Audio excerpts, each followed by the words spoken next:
our reading today is coming from 365 Science of Mind by Ernest Holmes. And did you know today was Cinco de Mayo? Yes. We can all go out and have some tacos. An avocado told me. Avocados, yeah. The Spirit of God hath made me, and the breath of the Almighty has given me life. From Job 33:4.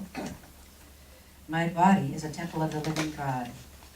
It is spiritual substance. Every part of my body is attuned to this living spirit within me. I have perfect confidence in my heart that God's life-giving spirit is my life. Since God is my life, and God is eternal, my life is eternal. Therefore I cannot be separated from God, from good, or from perfection. The perfect life of God is now expressing through me, and every part of my body expresses its innate perfection and wholeness. The sun dissolves, as the sun dissolves the mist, so does my knowledge of truth dissolve all pain and discord. I know the truth about myself as a child of God, and that truth makes me free. I am free because the power of the living Spirit is my power, and it remodels and recreates my body after the likeness of its perfect plan of God. I accept then my own spiritual and physical perfection. I accept my privilege as its expression of manifesting of life, of love, peace, strength, harmony, joy, and the joy of God. The Almighty Presence who dwells within me and incarnates in me as me. And so it is, so let me thank you, God. Thank you. Your speaker this morning is a lady who knows her stuff, knows what she's talking about. She's a professor, she's a doctor, she's a minister, she's a healer, she's a teacher. She's speaking to us this morning on accepting our mother love. Please help me welcome Brigitte Heimers.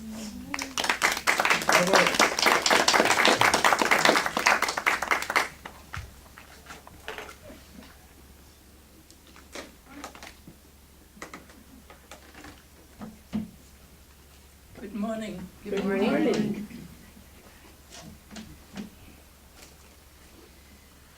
I want to send a special love to Jeanette because Jeanette, you know, she always was in every one of my classes. Whenever she could, she was right there, and I think she enjoyed being in class. And so I want to send her my special love, and also to Lisa. It's hard to give my talk this morning because I'm touched, but I think she is in a wonderful place. So this month actually is very special because we give thanks for mother love by celebrating and accepting our mother's love. Of all the attributes of God, love is undoubtedly the most beautiful. So let us express our appreciation for mothers. And would you like to add for everyone who has helped us be the best that we can be? This certainly includes our beautiful higher selves on all levels, from our soul level to the Christ levels, the I am self, all the way to the universal and cosmic self. And if we so desire, so let us take right now a deep breath and close our eyes and get in touch right now with the deep feelings we cherish for our mother's love, feelings of gratefulness which fill our minds and hearts at the moment as we direct our loving energy toward our mother. In fact, the mother we have on all levels. So if you'd like, close your eyes breathe in and get in touch for a moment.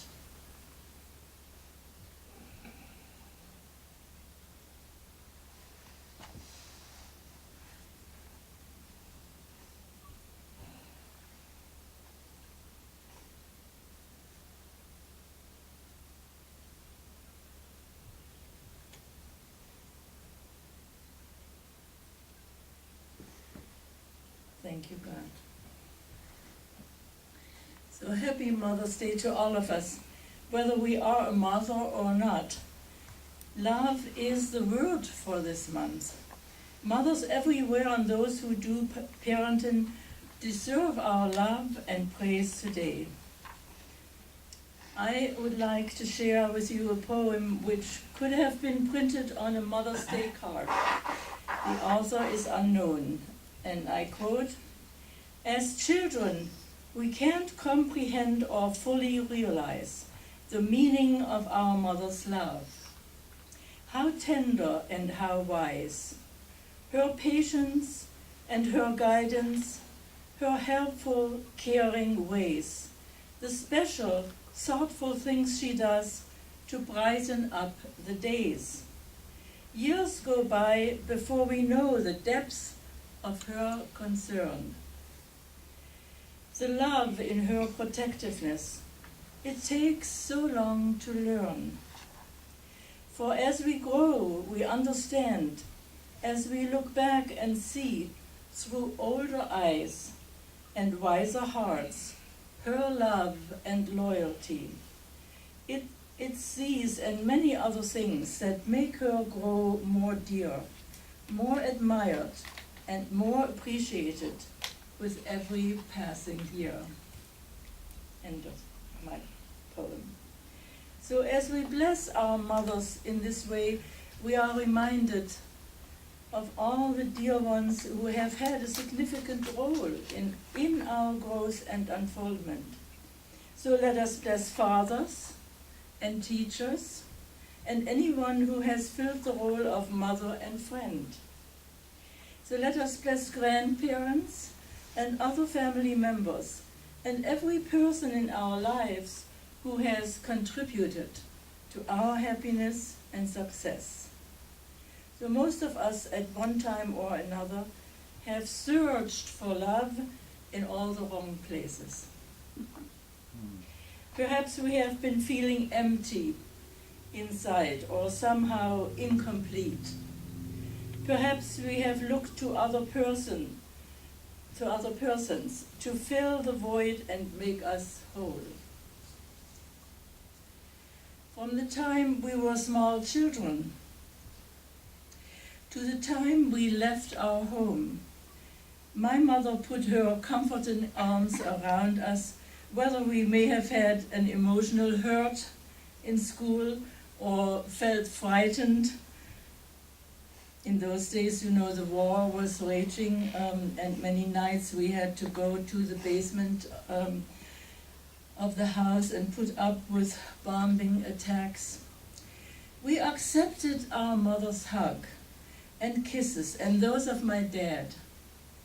They have been an important part of our lives in our family. Can we think of anything more comforting than a loving touch, a lively kiss? And of course we know that many of Jesus' miracles incorporated touching. Many times Jesus reached out his hand to comfort, to console, to help, and to heal. And he still does it today. All we have to do is call on him. We all can accept our mother's love because she is listening. My mother always made time for us to listen what we wanted to tell her about our school work, about the folk dancing class we were in, about music lessons we took. In short, she was interested in everything happening in our young lives, and she made time for that. Listening is an art. as we know, and we need to practice it. We have to get in touch with our feelings, first in order to focus them later on that person talking to us. Our mother's love includes understanding. My mother seemed to know so well when to give in and when to say no to us children. But she always gave explanations, and she treated us with patience and respect. I guess children are the same all over the world. When they can't get something, something from mom, they try dad, right, when he comes home. But my dad outsmarted us, because after he would listen to us, he then would ask us, "Na, was hat denn Mutti gesagt?" Meaning, well, what did your mother say? So my parents worked together as a team. Of course, I only recognized much later how wise they actually were. My mother's love included guidance. My mother did not give us a lot of rules which she herself might not observe. She always guided us by setting example. But she always let us but she also let us experience our own mistakes. However, I remember that I always felt better when consulting with my mother. If I could use her wisdom in a certain situation, then I did not have to find it out the hard way by myself. I could just listen to what she would say. Of course, I was free to make another mistake in a different area and learn from that. Setting example is a good method to guide. When I was a professor at the University of San Diego, I liked my students to be in class on time. One day, however, everyone was late about 5 to 10 minutes. And by the end of the class, we had not finished our material for that day. So they were quite surprised when I held them 5 minutes longer. Of course, I had checked with my own feelings first and kept my composure. I never judged my students in class. That was just not part of me. So this month, as we accept our mother's love, let us also honor our common cosmic mother, the divine parent of us all. Let us know that by tapping into that creative principle of the universe, we may become the mother, father of great ideas. And let us also know together, love is recognized, not learned. So let's express our motherly love unconditionally and with a lot of happiness in our hearts. I would suggest that for us this morning. I was going to talk about my experience about happiness, unhappiness. I was thinking as I was preparing my talk, I was thinking of an opera by Verdi. The name is La Traviata. And she was a courtesan, and she had her own ideas. She did not talk about love. She always talked about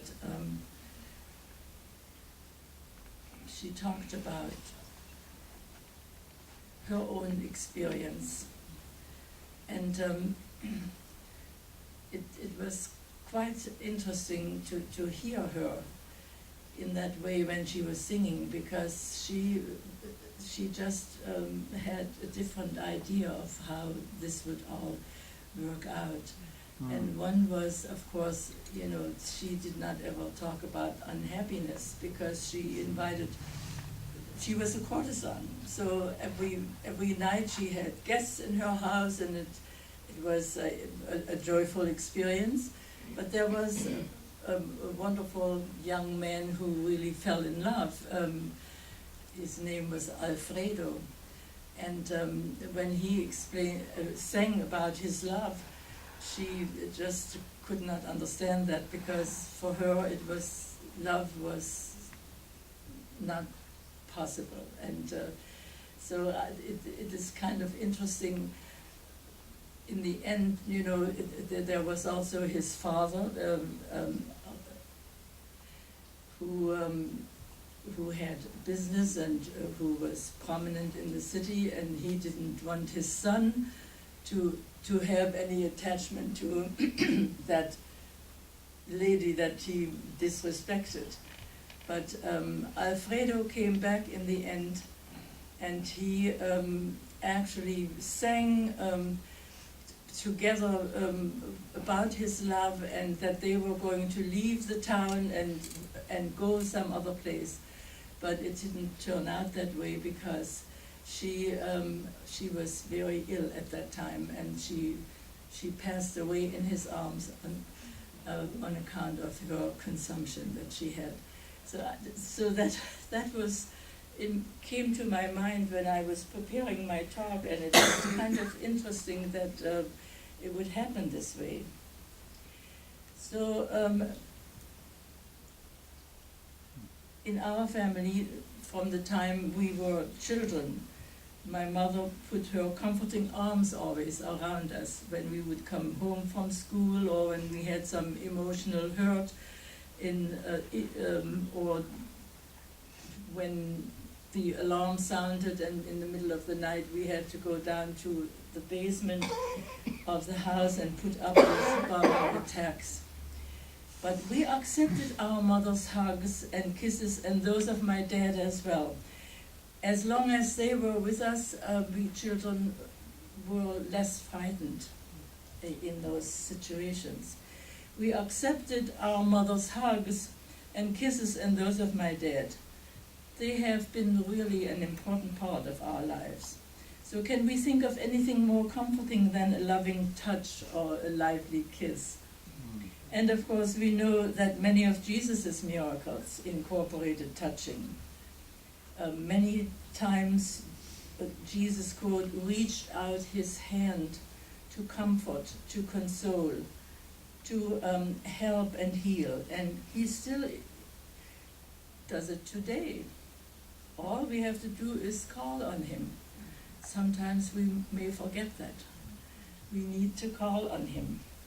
So we all can accept our mother's love, because she is usually listening. So my mother always made time for us to listen when we wanted to tell her about school, or about the folk dancing, or the music lessons we took. In short, she was interested in everything happening in our young lives, and she made time for that. Listening is an art, as we know, and we need to practice it. We have to get in touch with our feelings first, or in order to focus them later on that person talking to us. A mother's love includes also understanding.